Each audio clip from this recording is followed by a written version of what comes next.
Hello, and welcome to Kinder Monday, the March 2016 edition. I hope you had a great month and are looking forward to this month of March, marching through this month.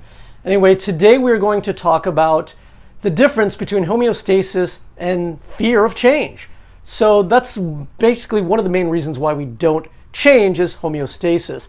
That is, we have an internal process that remains at a certain range in order to survive regardless of the external circumstances. It's like our body temperature. In order for it to stay healthy, it has to remain within about 4 degrees of a temperature, regardless of our external environment. Whether it's cold or hot outside, we'll either sweat or we'll become dry in order to keep our internal temperature around the same in order to stay healthy. Well, our internal systems, our beliefs as well, kind of do that as well. So in order for change to occur, it has to be a little more graduated in order for it to be healthy. We've seen people who've had tremendous change quickly, and we see what happens to homeostasis. For example, someone wins the lottery. They're not used to having all this money.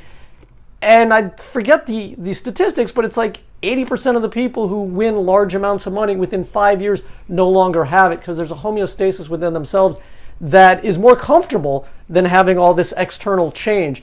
People, for example, when it comes to losing weight, if they get a stomach staple, for example, you hear about people who will eat through their stomach shrinking surgery.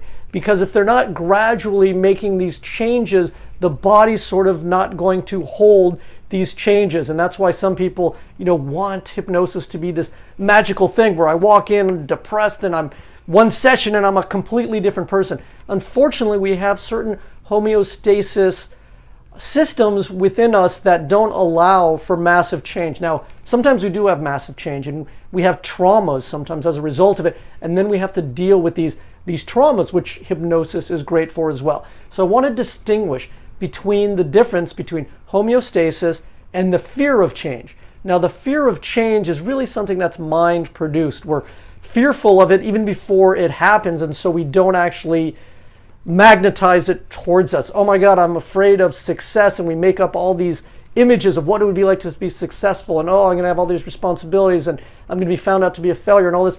And that's a fear. It's a projection into the future of something you think you can't handle. Now, your homeostasis in some capacity will hold you at a certain financial level until you make these breakthroughs in your thinking and in your subconscious beliefs. But a lot of times these are chipped away over time, which is why there's the repetition within hypnotherapy to slowly and slowly and slowly change and work these subconscious beliefs. Because if we were just taken away and you all of a sudden your identity as a man is now like, I'm not a man, I'm asexual. Like that could be difficult for you to deal with when you've had a lifetime of a certain identity. So the difference again between homeostasis, something that's important for our survival, keeping within a certain range, and fear of change, which is a projection into the future. So how could hypnotherapy help you get over the hump of the fear of change? Well, first of all, what we can create is an environment, a safe environment to see what it would feel like to have certain things change in your environment.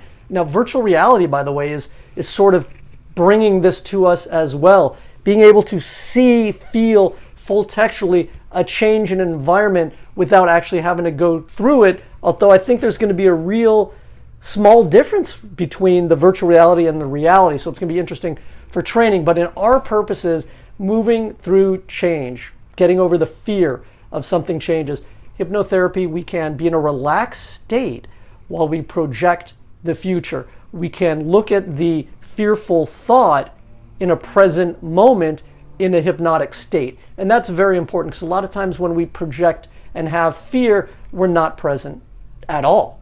In fact, we're way in the future, and that's why part of it feels so uncomfortable, because here we are, this present being, and yet we're not here.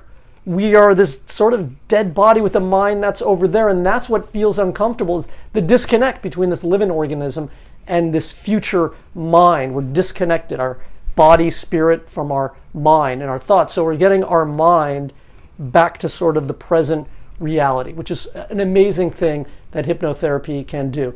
So I hope this has opened up a few questions. If you have any more questions about this or want to know more information about homeostasis and change and hypnotherapy, find me I'm on feelsacred.com, kindermindhypnosis.com, and my sports hypnotherapy is High Five Hypnosis. Have a great March, and I look forward to talking to you soon.